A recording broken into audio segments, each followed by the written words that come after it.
Welcome to the Well Seasoned Librarian Podcast. This is Dean Jones, the Well Seasoned Librarian. This is Season 4, Episode 1. Today we're going to be talking with YouTube vlogger Katie Quinn, who also is on podcast as well. She has a new book out, new this year, Cheese, Wine, and Bread, Discovering the Magic of Fermentation in England, Italy, and France.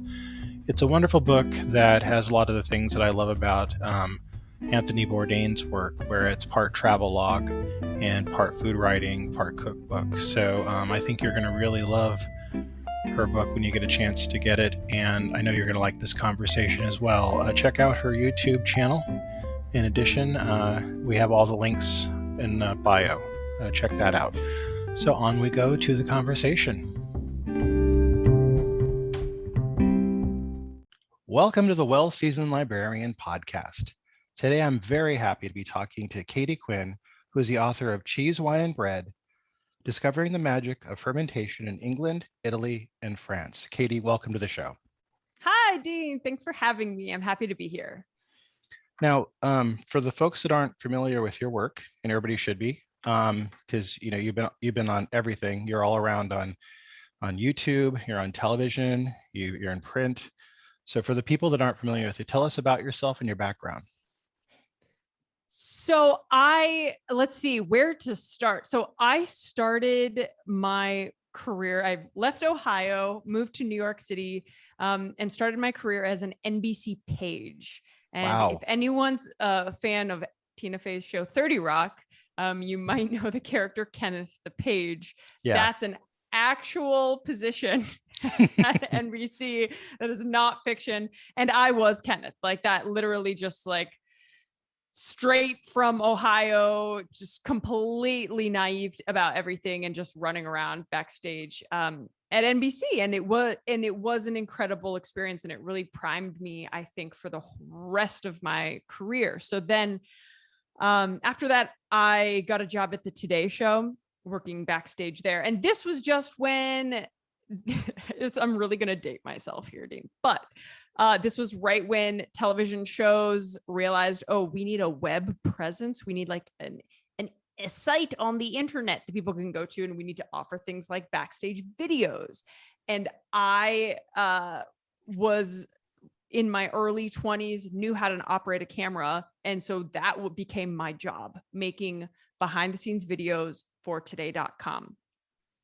From there, I started to do some on-camera interviews for these behind-the-scenes videos, and that led to my next job at Now This News, where I was an on-camera reporter and producer. So I kind of stepped from behind the camera to in front of the camera.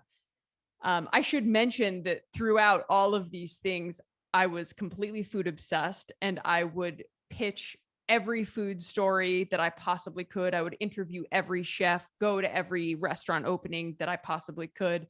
So already food had kind of become a beat of mine, as I was kind of navigating the media scene.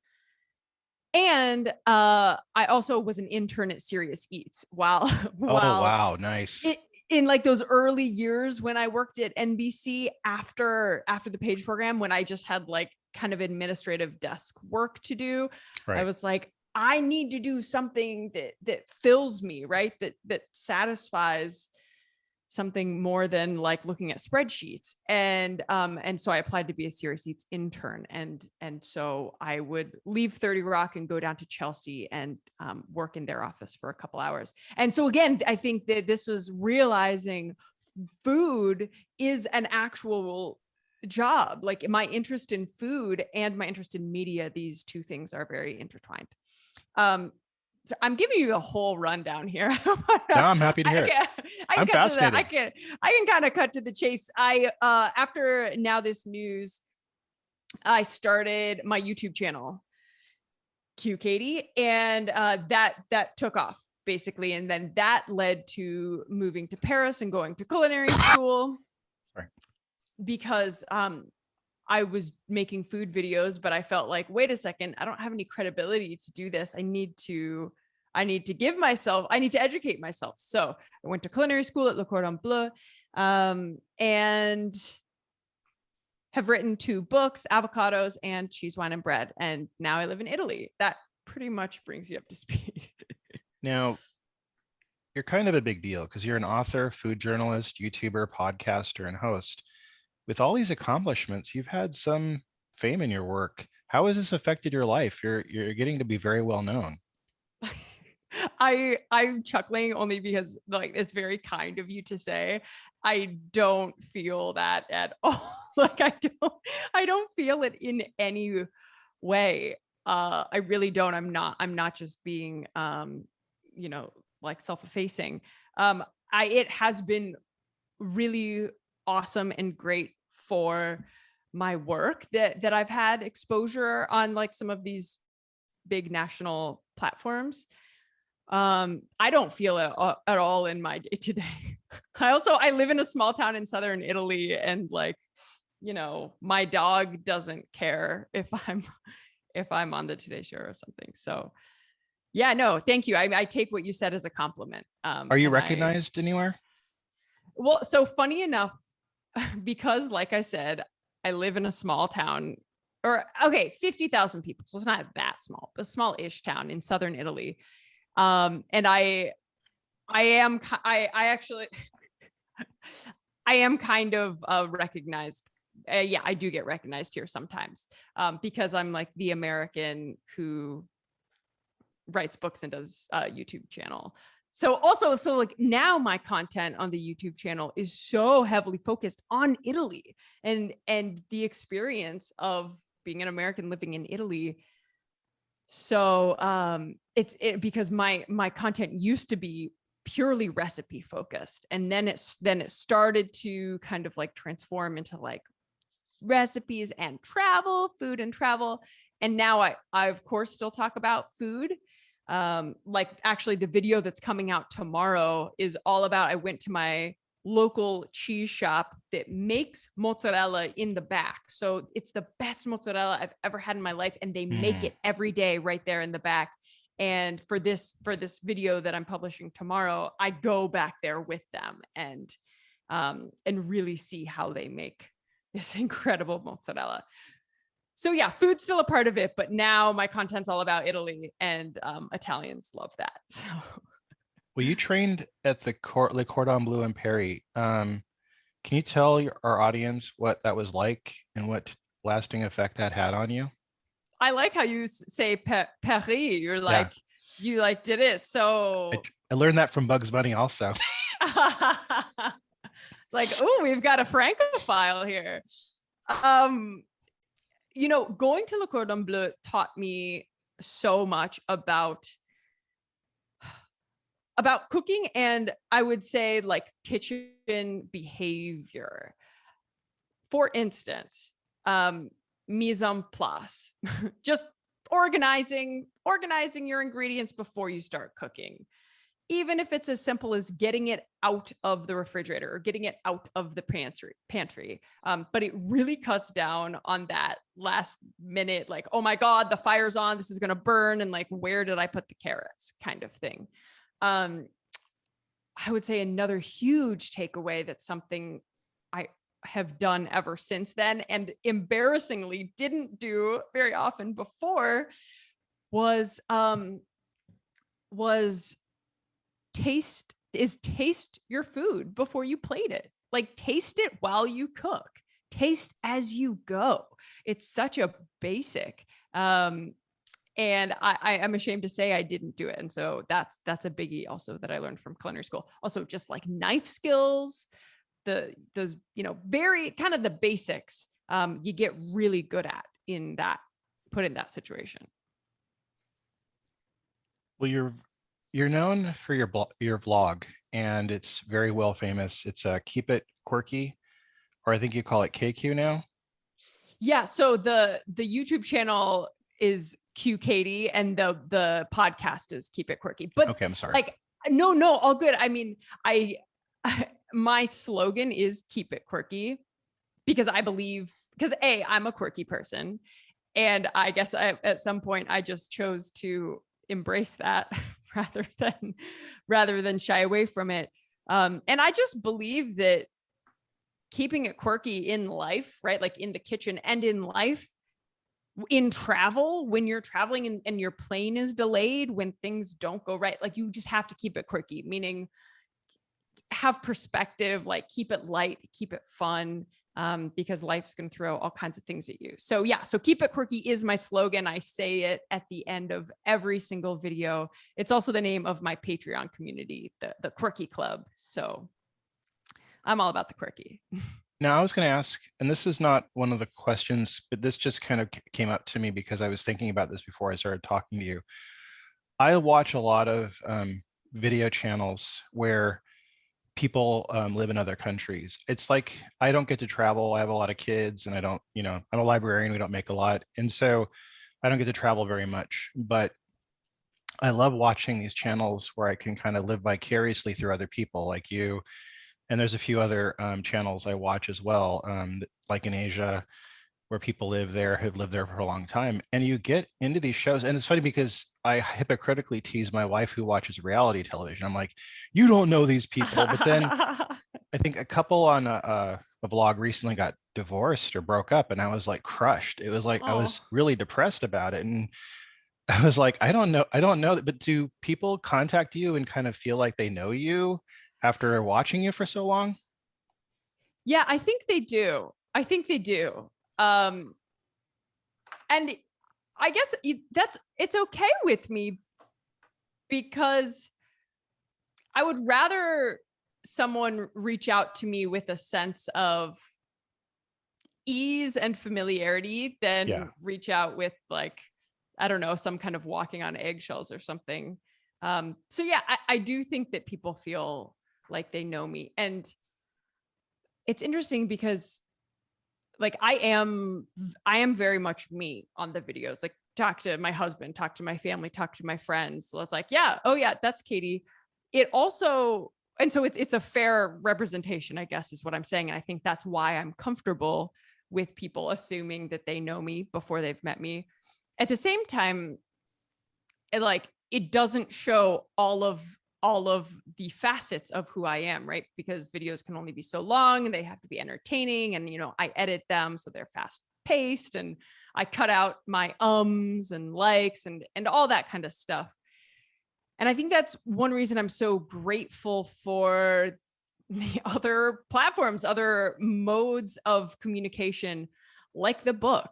I think most people, if they had just seen my YouTube videos and didn't know I wrote a book, might be like, wait, that like quirky blonde girl like can write? She can, wait, she's actually smart. I think that, like she nerds out about science, like the science of food, like that was a real joy for me, getting to deep dive into that project. And I also feel the same way about podcasts, right? About my podcast, the Keep It Quirky podcast, also Either Side Eaters, which is a podcast that I co-hosted for Food 52, and having the opportunity to be on your podcast, right? Thank you. So I just love this chance to, I guess, show other sides of myself, I guess. Now, your husband is very charming and very natural on camera. Did you have to talk him into it or coach him to do it, or did he just naturally fall into it? He is going to love this. I am so thrilled. No, he does not like being on camera. Really? He's good at it, though. Okay. Thank you, Dean. And I will definitely share that with him. And I will use that as further reasons to include him in more videos, because every time he's in a video, it is because I have basically begged him or dragged him.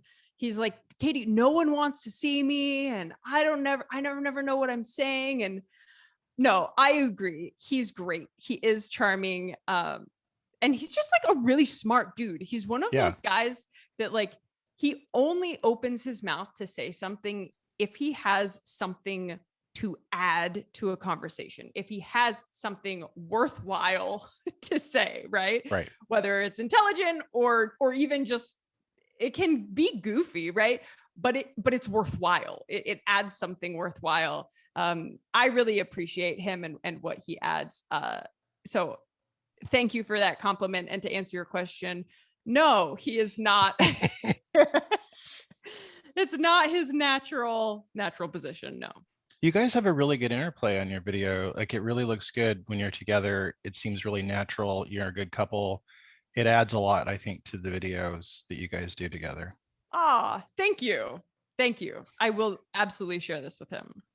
Now, you're the author of 2 cookbooks, most recently Cheese, Wine, and Bread, Discovering the Magic in Fermentation in England, Italy, and France, and also Avocados, which we love in California, as you know.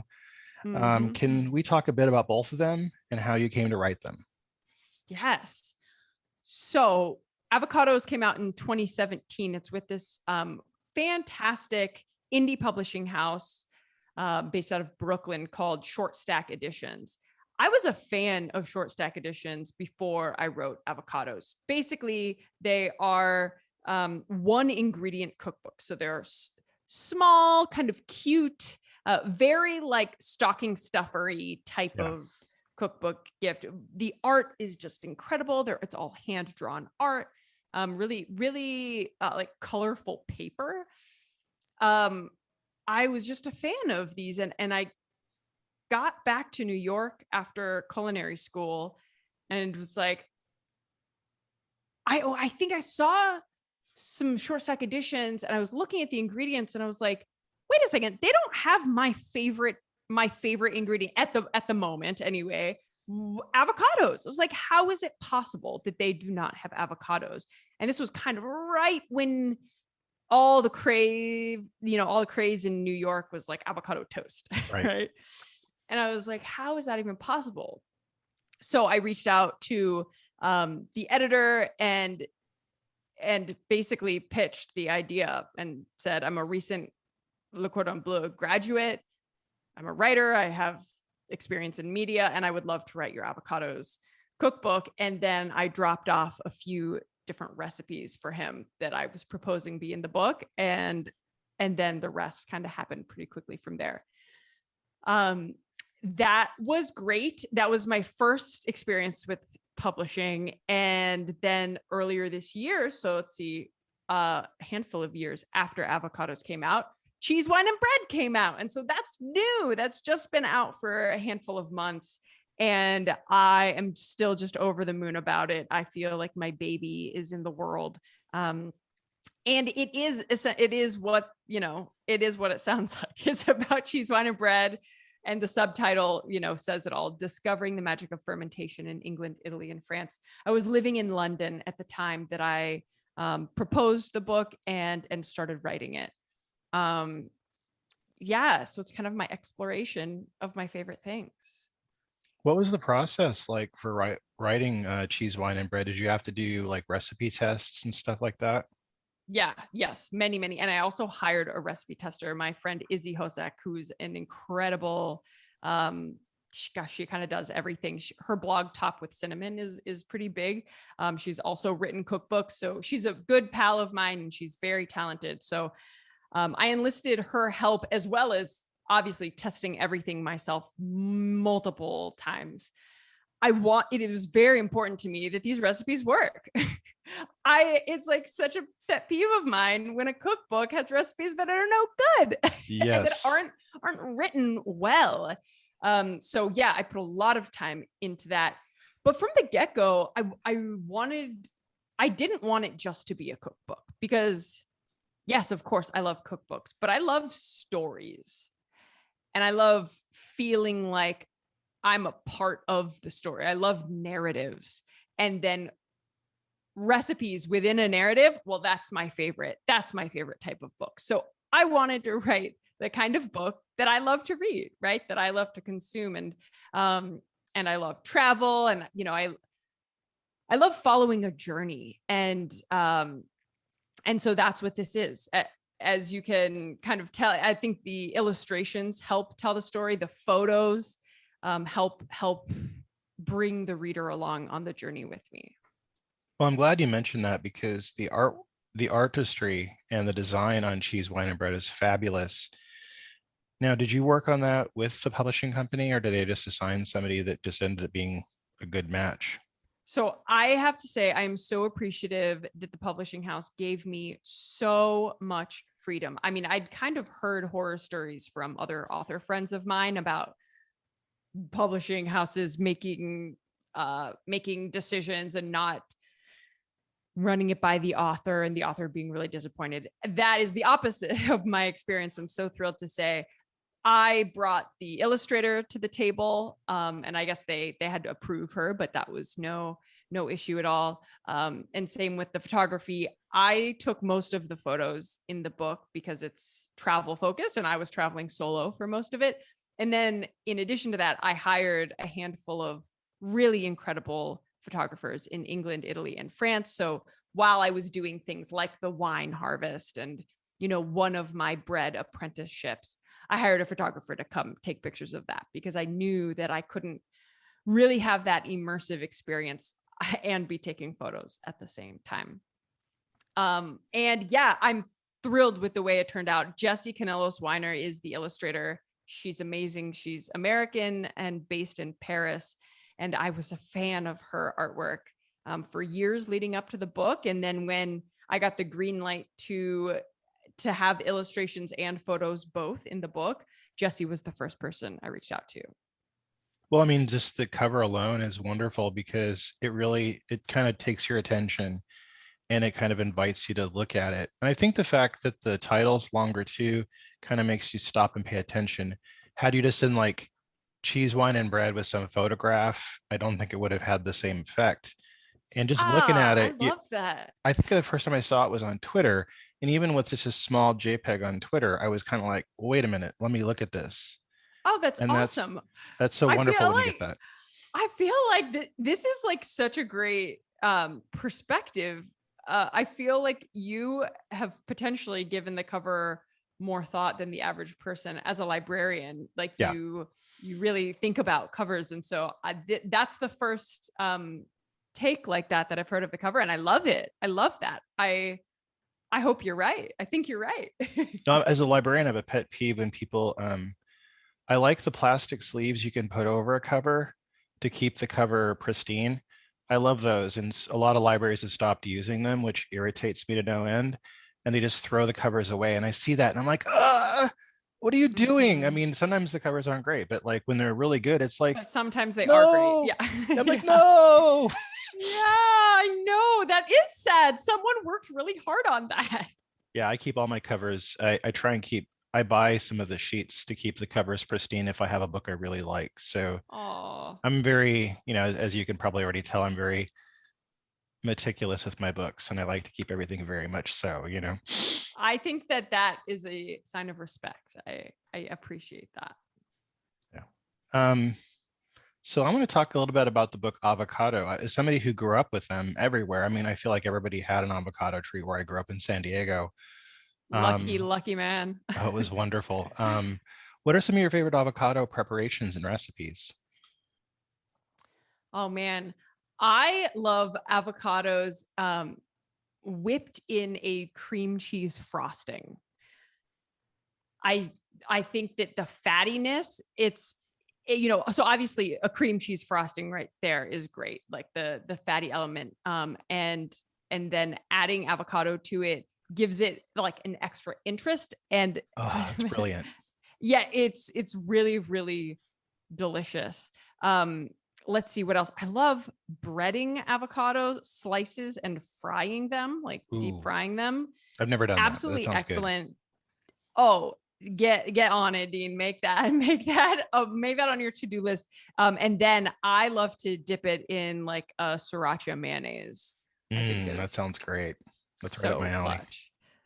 Yeah. Nice. I mean, how do you like to eat avocados? You're the one who grew up with them. I've had them all kinds of different ways, but I think my two favorite ways are just eaten out of hand with a little bit of a squeeze of lime and some like really good salt. Mm-hmm. To me is just the best. And then also the other way is the traditional guacamole. Yeah, I like to make just simple guacamole with some chopped tomato, garlic, a little bit of jalapeno. Do you put any onion in your guac? Yeah, a little onion, not a lot, but a little bit finely chopped. I want everything to be very homogeneous and serve those with some fresh. I actually worked in a restaurant where I made like a gigantic vat of guacamole every day. Oh my gosh. I could do it in my sleep probably. Oh my gosh, stop it. Is cilantro a part of this?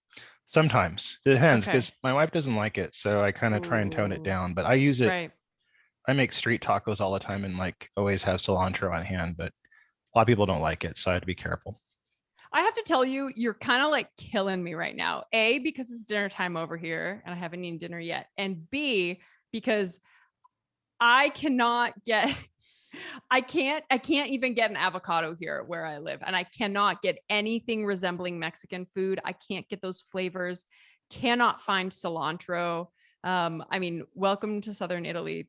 They have the best food of my life. I eat very, very well here, but they just don't have much variety. So in this moment, I want nothing more than a big vat of guacamole. Could somebody grow them there? Could avocados be grown in that climate? I mean, it's hot, so I would think so. Yeah. The Pugliese climate, which is Puglia is the region I live in, seems pretty similar to California, I have to say. Yeah. Parts of California. Yeah, I would think that they could, which I'm surprised that they don't, because it would be such a I see economic incentive in starting that, but it has not, it's not a thing here. Now,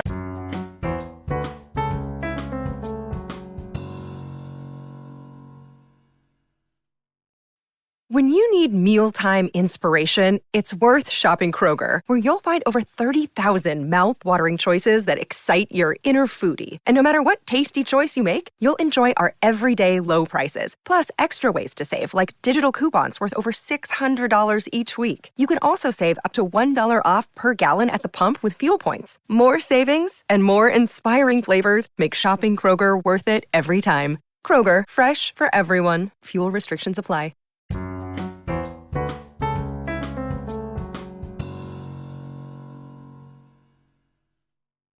how much of a cultural shock has it been for you living in Italy after being from America and living in New York, London, and France? Has it been a little bit of a cultural shock for you to live there? Yes. Most definitely. I would actually say more so than I anticipated, because like you said, like I've lived in like places and in a variety of places in my life. And the I would say that this has been the greatest culture shock that I've experienced. And that could be because I don't live in a city like Milan, I don't Right. live in Florence or Rome. I live in the real Italy. Not that those places are not the real Italy. Right. That's not what I'm saying. But um, yeah, it's also I'm frequently reminded on the YouTube comments on my videos from Northern Italians who comment on things that I say about life here in Southern Italy. I'm reminded that this country is it's a long peninsula, and it's very diverse. And Northern Italians and Southern Italians feel in some ways that they live in just different countries. So yes, it's been a culture shock. Would you like me to give you a couple examples? Yeah, and it's funny that you talk about the northern and southern because I've known people that were Italian from America, and they go, well, they'll ask another Italian, like, well, what part of Italy are you from? And if they say like southern and they're from northern, even though they're from like New York or Boston, okay, they're Americans, but they'll be like, they'll look at this like look of like obvious disdain, and I'm like, what are you doing? It's It's so really weird. fascinating. It's really fascinating. I think most Americans don't really have a grasp of this kind of nuance of Italy. But it's real. Yeah, it exists. Well, I mean, because we only know of it, I think, through movies and, like I said, Bugs Bunny cartoons. But like, but like, it's weird because there are a lot of nuances. When you know people that are Italian, they're like, oh, well, what region? What kind of Italian are you? Totally. Yeah. And I Yeah, mean, the regions are so specific in terms of their own cultures, right? Their own history, the foods and the specific dishes that they call their own. It's incredible. I mean, honestly, I would love to write a book about that. I would love for my next book to be something about that because there's just so much to dig into. And I feel like a lot of Americans don't know. So, and I think that they would be interested if. Do you ever see someone that just Sopranos presented them. episode where Polly Walnuts and the rest of them all go back to Italy? And he's so proud because No. he's Italian, but then he's got culture shock because they're like, Ah, "You're an American," and he's like, right. "Where's the red gravy?" And they're like, "What are you talking about?" Totally. Where's the spaghetti and meatballs? Like, Yeah. what? Yeah. No, it's true. It's so funny. I don't think I've ever seen that episode of The Sopranos, but it is true. Absolutely. I mean, one example of a culture shock, and then also the difference between like northern and southern Italy for any listeners who are curious. There's something here in the afternoon in dialect, we call it controra, and it is from basically like 1:30 or 2 in the afternoon to like 5 p.m. Everything closes. Everything is shut down. People go inside and like don't come outside. Basically, it's like the streets are deserted. I remember when we first moved here, we would tend to, eat lunch and then be like, oh, let's go on let's walk the dog and go on a little like post lunch stroll, digest the food. And we're like, it is deserted. No one lives here. What is going on? And then we come to learn, oh, it's Controra. And kind of historically, it was thought that if you go out in that time of day, you're like only bad people and thieves go out between those hours of the day. I was like, what? And every single thing shuts down. You cannot do anything productive, any errands you wanted to run. And I thought that that's maybe how it was in all of Italy. And then have many people in Northern Italy have been like, no, that's just a Southern Italian thing. And, it kind of makes sense because we're very Mediterranean down here, right? It's like the Spanish siesta. So we're more aligned with that kind of culture, the kind of more laid back culture. Yeah. So that's something that even after living here for a year, I'll tell you, Dean, I'm still like, oh gosh, darn it. I wanted to run out and run that errand right now, but Yeah. I can't do it. Well, no, coffee is really different there, isn't it? Because in America, we walk around with these coffee canteens all day. It's like a quart of coffee in there. That's like heresy, right? Yeah. It's tends to be the small espresso. Like when you ask for un cafe, that's espresso. Like cafe normale is just a shot of espresso, one of those cute little espresso cups. And you don't really get it to go. I mean, it does exist, but people really just drink it right there, standing at the bar. Yeah, that is a significant difference. Absolutely. Well, pasta, I'm sure, because I think in America, we're used to this big, gigantic pot of pasta that's cooked with meatballs and lots of red sauce, and it's always really heavy, and it's the main focus. And that seems really different from what happens in Italy, right? Yeah. So the pasta course is primi. It's one of, a handful of courses on a typical Italian meal. I mean, and even at home, right? Not even going out to eat or a fancy dinner, where you'll have contorni first, which is kind of the smaller stuff and like the sides. Contorni will also come along with the main dishes, with the secondi, but those are kind of the smaller things. And pasta is primi. It's like a kind of main big plate that's brought to you. And it's really just pasta. Sometimes it has some things mixed in it or vegetables, but meat, like meatballs or any major hunk of meat, that's going to be its own course. So that's a secondo. In the secondi dishes that you would get. Meatballs you would find them there. You would not find them on top of the pasta. Right. So it's really interesting. And they separate it like that. I will say the exception with meat and pasta is ragu. So ragu would, of course, be like shredded meat in or ground meat in a sauce. And that can be tossed with pasta, and that is accepted. Now, it seems like a lot of Italians are gardeners and really like produce and making the most out of it. And they really, I think in many cases, do better with a lot of the things that are indigenously American. I mean, God, they've taken so many things, just tomatoes, corn, and pumpkins, and done so much better than we did with them. Do you see a lot of that in Italy where, they make a lot out of vegetables and make them so much better than we do?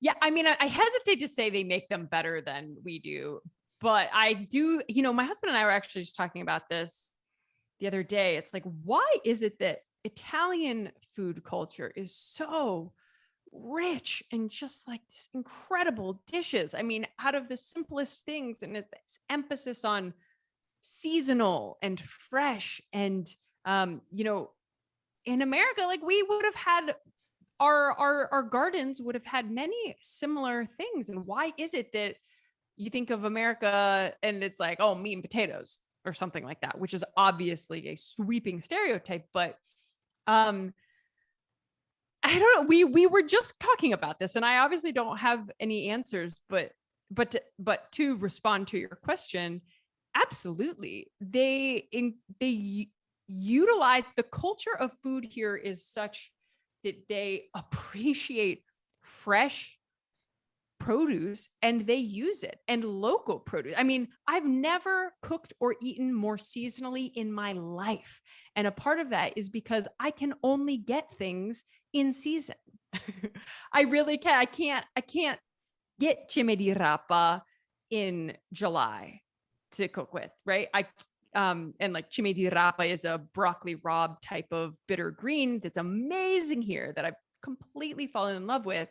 But I can only get it certain times of year, and that goes for pretty much everything. I've learned a lot. I've learned a lot since living here for that reason. Now, what are some guilty pleasures that you miss from America or England that you would love to have that you don't get there outside of avocados? And conversely, if you lived back in Ohio, what would you miss from Italy? Ooh. Okay. Oh my gosh, this is such a hard question. Something I miss from the UK is shortbread. Like shortbread cookies, good old Walker's shortbread cookies. Mm-hmm. Love those things. There's really nothing like that kind of like buttery biscuit. There's not really much of that here. And then like London has incredible Indian food, like the best Indian food I've ever had in my life. Yeah.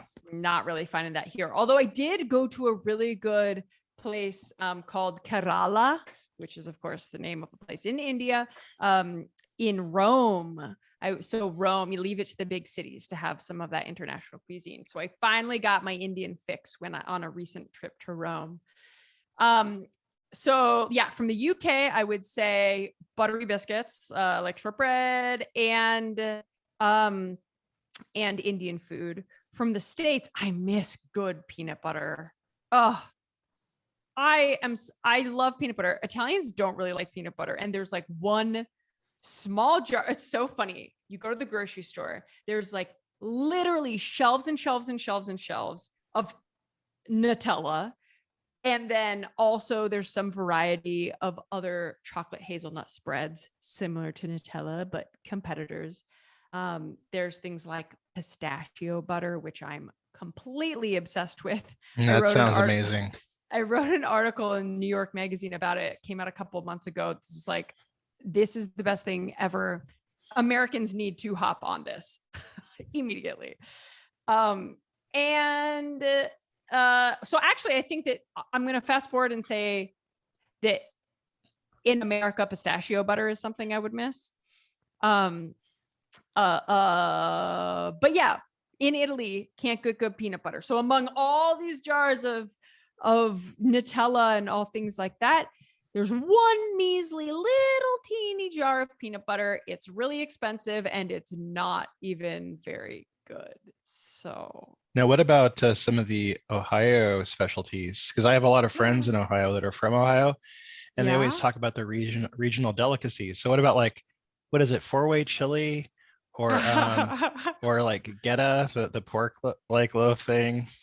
Yeah, like a lot. There's like a lot of casseroles that I'm definitely like. Next time I go home, I'm going to get me some casseroles. We don't really have much of that here. Some hot dish with tater tots on it. Yeah. Oh my God. Exactly. Yes. Yeah, but that's okay. Those can wait. I could be patient. Yeah.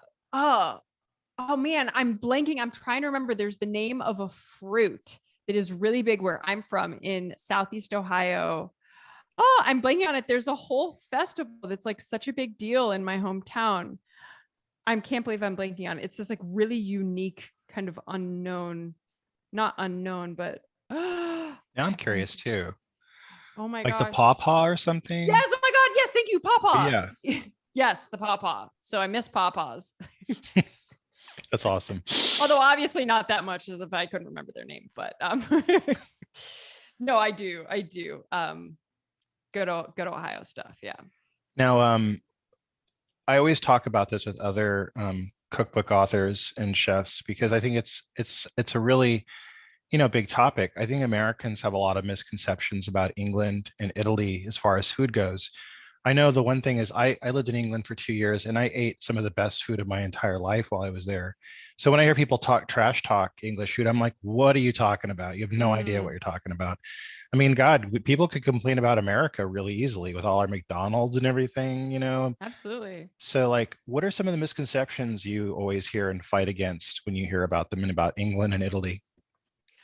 Well, first I want to ask, where did you live in England? I was in the Suffolk region, so I had access to Cambridge and London, but I didn't really go anywhere else while I was there. Okay. Because I agree that I had amazing food I only lived in London. I was there for about 3.5 years and I had some of the best food ever. But I wondered always if it was because I was in London and not in the Cotswolds or even the small towns I feel had really there'd always be one really great restaurant in each town. I remember one time I was in the military, so I was in my camo gear with gas masks and stuff, and we went to a little small restaurant and I had the maitre d' take my gas mask and helmet, and I had a escargot and we had great wine, and it was really inexpensive and it was amazing, and that's awesome. That was a small town. So I think it was everywhere. It felt like there was really good food. Yeah, that's great. That's great to hear. I typically, just say, no, there's good food there. But I have wondered if, some small places just have a fish and chip shop. In terms of misconceptions about Italian food, I think a lot of Americans might think that, they just eat pizza and pasta all the time. Yeah. Which is kind of true, depending, pasta is a big thing here and so is pizza. But there's so much else. And it is, again, very regionally specific. So up north in Friuli, Veneto, Friuli, Friuli Venezia Giulia is its full name. Veneto is another region up there. Trentino, Alto Adige, they're big on polenta and some dishes that almost more resemble Austrian and German food. Oh yeah. With krauts and potato based, a potato based gnocchi is bigger up there. Down here and where I am, right on the Adriatic Sea, there's a lot of seafood. So the seafood culture is hopping, right? And one of the main dishes is called riso patate cozze, which is rice, mussels, and potatoes. And it's an amazing dish. Sounds great. Yeah, it's fantastic. And there really is quite a bit of variety.